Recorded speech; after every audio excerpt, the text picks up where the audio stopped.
সিধু বাবা, সিধু, ওঠে বাবা, বেলা হয়ে গেছে। গরুগুলো খিদের জ্বালায় ডাকাডাকি করছে। ওদেরকে আজ ঘাস খাওয়াতে নিয়ে যাবে না নাকি? মা, একটু আরাম করে ঘুমাচ্ছিলাম, সেটা আর তোমার সহ্য হলো না। দিলে তো ঘুমটা ভেঙে। সহ্য হবে না কেন? কিন্তু গরুগুলোর মুখে একটু কিছু না দিলে হবে? খেতে না পারলে ওরা দুধ দেবে কেমন করে?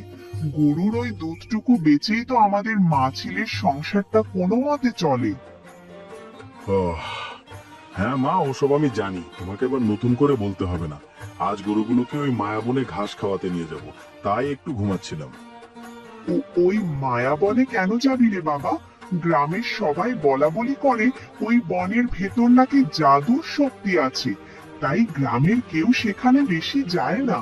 আর তুই ওই মায়াবনে গরুগুলোকে নিয়ে যাবি? মা, আমি ওসব বিশ্বাস করি না। আর বনের মধ্যে জাদু শক্তি থাকলেও বাকি, আমি তো আর সেই শক্তির সন্ধানে যাচ্ছি না। আমি আমার গরুগুলোকে ঘাস খাইয়ে আবার নিয়ে চলে আসবো, ব্যাস। কিন্তু বাবারে, ওই বনের মধ্যে তুই একা যাবি, কখন কোন বিপদ চলে আসে কে জানে। মা, কিছুই হবে না, এত চিন্তা করো না তো। আমি গরুগুলোকে খাইয়ে আবার এক্ষুনি চলে আসবো। তুমি খাবার বাড়ো, আমি হাত মুখ ধুয়ে কটা খেয়ে তবেই যাব। আচ্ছা, ঠিক আছে, তাড়াতাড়ি আয়। এরপর সিধু খাবার খেয়ে গরুগুলোকে নিয়ে বাড়ি থেকে বেরিয়ে গেল। কিছুক্ষণ পরে সে বনের ভেতর ঢুকলো।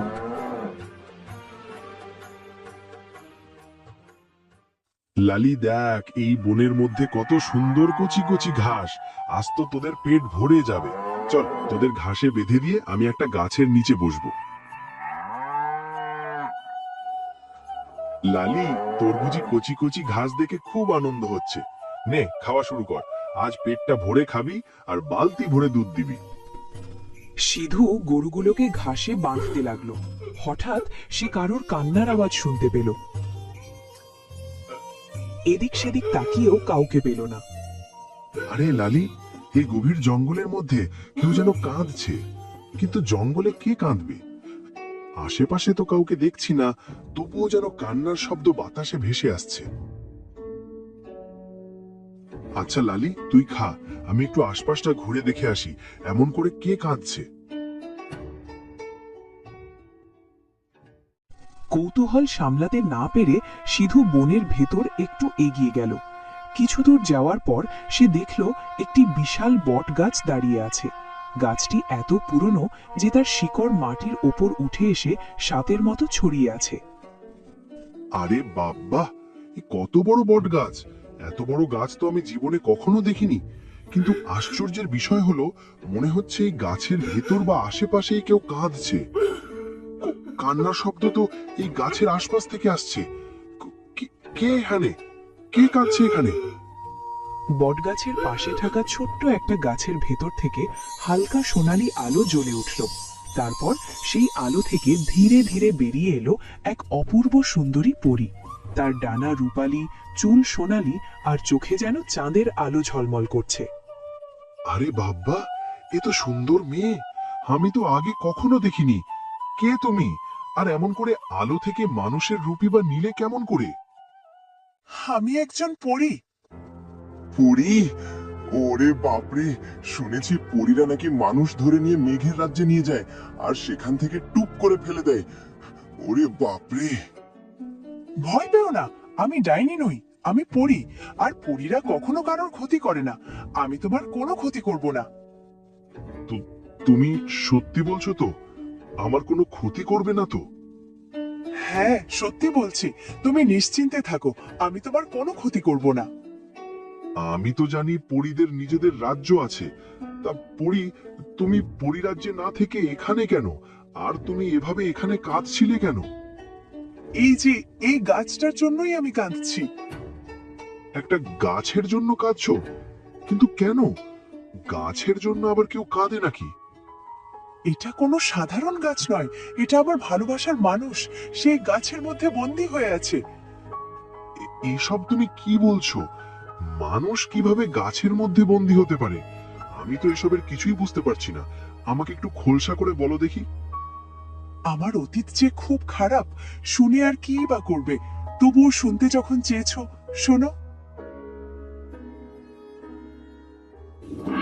অনেক বছর আগে এই বনের পাশে একটি রাজ্য ছিল। সেই রাজ্যের রাজপুত্রের নাম ছিল অভি। সে ছিল দয়ালু এবং সাহসী। পশু পাখি আর বনকে সে খুব ভালোবাসতো। একদিন শিকার করতে সে এই বনে আসে। হঠাৎ সে দেখতে পায় একটি সাদা হরিণ শিকারীর ফাঁদে আটকে পড়েছে এবং হরিণটি ভয়ে কাঁপছে। হরিণটার কি অবস্থা! ফাঁদে আটকে পড়েছে, ছোটার জন্য আপ্রাণ চেষ্টা করছে। আমাকে এক্ষুনি হরিণটাকে মুক্ত করতে হবে, না হলে হরিণটি যে মারা যাবে। হরিণটি মুক্ত হতেই হঠাৎ চারিদিকে সোনালী আলো ঝলমল করে উঠল, আর তার ভেতর থেকে বেরিয়ে এলো এক পরী। সে কি কথা! হরিণ থেকে তুমি এমন অপরূপ সুন্দরী হলে কেমন করে? আসলে আমি একজন পরী। আমার মা বলে মানুষেরা নাকি খুব খারাপ হয়, তাই মানুষদের পরীক্ষা করার জন্য আমি হরিণের রূপ নিয়েছিলাম। তুমি তো আমাকে মুক্ত না করে আমাকে বন্দি করে নিয়ে যেতে পারতে। পশু পাখি বন্দি নয়, মুক্তই ভালো লাগে। তোমার চিন্তা ভাবনাটা জেনে খুব ভালো লাগলো। তুমি খুব ভালো মনের মানুষ। তোমার সাথে দেখা হয়ে আমারও খুব ভালো লাগলো। সেই দিনের পর থেকে অভি আর পরী প্রায়ই বনে এসে কথা বলতো, ঘুরতো। আস্তে আস্তে তাদের ভেতরে বন্ধুত্ব হয়, আর সেই বন্ধুত্ব থেকে ভালোবাসা। রূপা, আমি তোমাকে অনেক ভালোবেসে ফেলেছি। আমি তোমাকে বিয়ে করতে চাই। তুমি কি আমাকে বিয়ে করবে? তোমাকে আমিও ভালোবাসি। আমি আমি তোমাকে বিয়ে করতে রাজি, অভি। রূপা, তাহলে চলো আমরা আজই বিয়ে করি। শুভ কাজে দেরি করতে হয় না। আজই? আজ হলে কি কোনো সমস্যা? না না, কোনো সমস্যা নেই। ঠিক আছে, চলো তাহলে। না না না, এমনটা হতে পারে না। আজ কত বছর ধরে আমি এই ছেলেটাকে পাহারা দিচ্ছি। আমি ওকে বিয়ে করব। এমন পবিত্র মনের, ভালো স্বভাব চরিত্রের একটা মানুষ আমার যে বড্ড প্রয়োজন।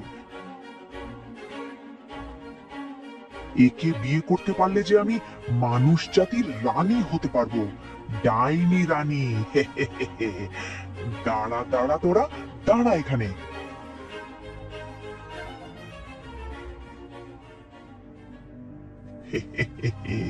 আমি ডাইনি, আমি তোকে বিয়ে করব।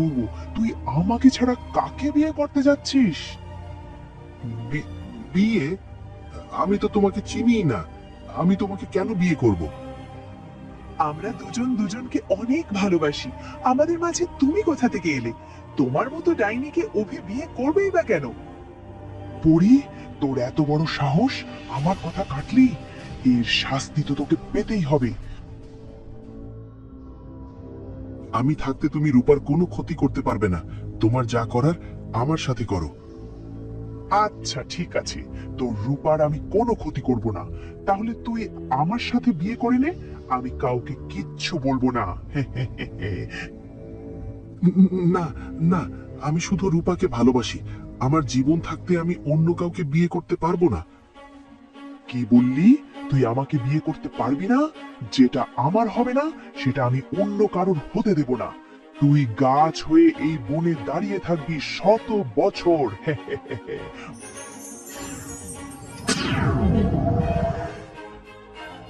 না, এটা কি হলো অভি? অভি, তুই আমার ভালোবাসাকে গাছ বানিয়ে দিলি ডাইনি। আমি তোকে ছাড়বো না। মূর্খ পরি, তুই আমার কিছুই করতে পারবি না। আমার সাথে লড়াই করার শক্তি তোর নেই। তোর কিছু করতে না পারলেও আমি আমার অভিকে তো মুক্ত করতে পারবো। মুক্ত করতে পারবো? যা যা যা, গিয়ে দেখা, সেটাও পারবি না। এসব কি হচ্ছে? আমার জাদু কাজ করছে না কেন? তোর জাদু কাজ করবে না রে, যতক্ষণ না তুই এই গাছকে ছুঁয়ে জাদু করবি।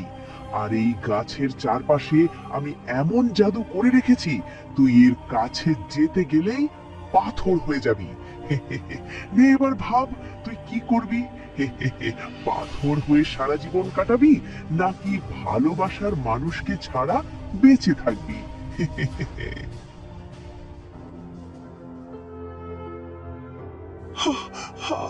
অভি, এসব কি হয়ে গেল? আমি তোমাকে ছাড়া কেমন করে বাঁচবো? আমি তো তোমাকে ছুঁতেও পারবো না। আমিও যদি পাথর হয়ে যাই তবে তোমাকেও কখনো মুক্ত করাতে পারবো না। অভি, এখন আমি কি করব?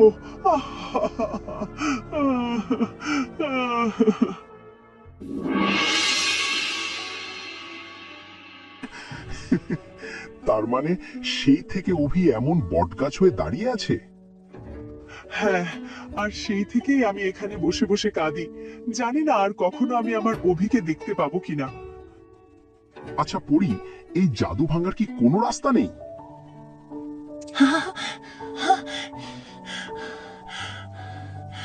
পরি, আর কেঁদো না।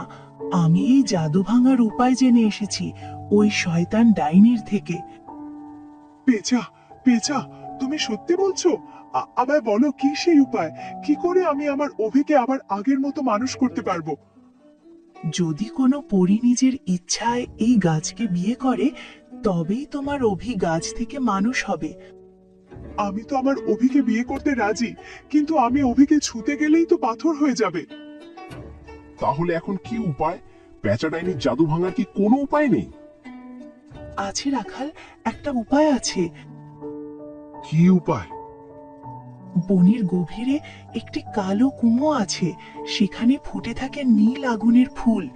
যদি সেই ফুল এনে এই গাছের সামনে রাখতে পারো তবেই ওই ডাইনির জাদু ভেঙে যাবে। কিন্তু সেই কুয়ো পাহারা দেয় ডাইনির ছায়া, সেখানে গেলে কেউ আর ফিরে আসে না। ওখান থেকে কি করে নীল আগুনের ফুল আনবো? আমি যাব কালো কুয়ায় নীল আগুনের ফুল আনতে? না না, আমি তোমাকে কালো কুয়ার কাছে যেতে দেব না। ওখানে গেলে যে মৃত্যু হবে। আমাদের জন্য তোমার জীবনকে আমি বিপদের মুখে ঠেলে দিতে পারি না। আমার কিছুই হবে না, আমি ঠিক নীল আগুনের ফুল নিয়ে আসব। তুমি চিন্তা করো না পড়ি, তোমাদের সাহায্য করতে পারলে যে আমি বড্ড খুশি হব। তুমি এত করে যখন বলছো তাহলে যাও, কিন্তু খুব সাবধানে যাবে। চলো রাখাল, আমি তোমাকে পথ দেখাবো।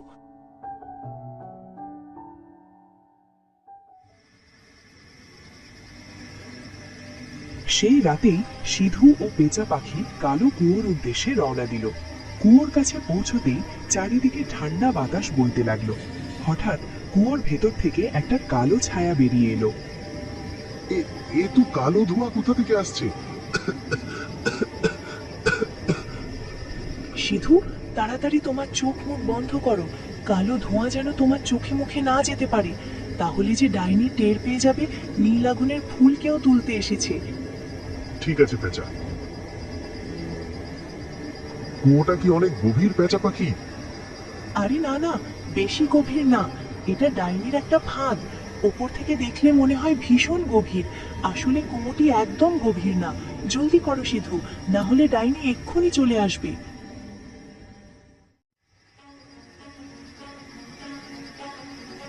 সিধু কুয়োর ভেতরে উকি দিয়ে দেখলো একটি ফুল নীল আলোয় জ্বলজ্বল করছে। সে সাহস করে কুয়োর ভেতর হাত ঢুকিয়ে নীল আগুনের ফুল তুলে আনলো। এই তো সেই ফুল। পেরেছি পেরেছি আমি। তাড়াতাড়ি এখান থেকে চলো সিধু, এত সময় ডাইনি বোধহয় টের পেয়ে গেছে। হ্যাঁ হ্যাঁ, জলদি চলো পেঁচা পাখি। কিছুক্ষণ পরে সিধু বটগাছের কাছে এসে পৌঁছলো। ফুলটি নিয়ে বটগাছের কাছে রাখতেই বজ্রের মতো একটি বিকট শব্দ হলো। এই তো ডাইনির অভিশাপ ভেঙেছে, ভেঙেছে।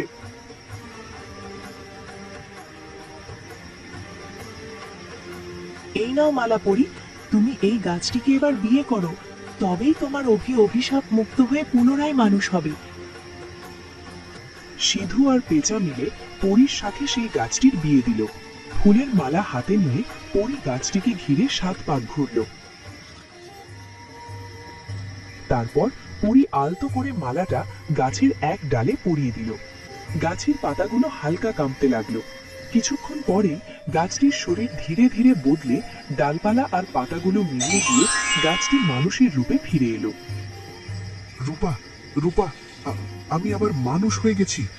আমি আমি যে সবকিছু দেখতে পারছিলাম রূপা। অভি দেখো, আজ মনে হচ্ছে পুরো বনটা খুশিতে মেতে উঠেছে। এতদিন এতদিন যেন সবকিছু নিস্তব্ধ ছিল। হ্যাঁ রূপা, তুমি ঠিকই বলেছ। তুমি না থাকলে আমি কোনোদিন এই অভিশাপ থেকে মুক্ত হতে পারতাম না। তোমার জন্যে আমি আজকে আমার মানুষ রূপ ফিরে পেয়েছি। তুমি শুধু সাহসী নও, তোমার হৃদয়ও খুব ভালো। তোমার এই উপকারের কথা আমরা সারা জীবন মনে রাখবো সিধু। আমি তো শুধু তোমাদের বিপদ থেকে রক্ষা করেছি, এর বেশি কিছু না। কেউ বিপদে পড়লে তাকে সাহায্য করতে পারাটাই যে মানুষের সব থেকে বড় মানবতা। নাও সিধু, এটা তোমার জন্য। না না, আমার এসব লাগবে না। আমি কোনো স্বার্থের জন্য তোমাদের সাহায্য করিনি। আমি এটা ভালোবেসে তোমাকে উপহার দিলাম। আশীর্বাদ করি তোমার ঘরের সমস্ত অভাব, দুঃখ, কষ্ট দূর হোক। ধন্যবাদ তোমাদের। আমিও আশীর্বাদ করি তোমরা সারা জীবন সুখে শান্তিতে ঘর করো। চলো অভি, আমরা এবার পরিরাজ্য ফিরে যাই।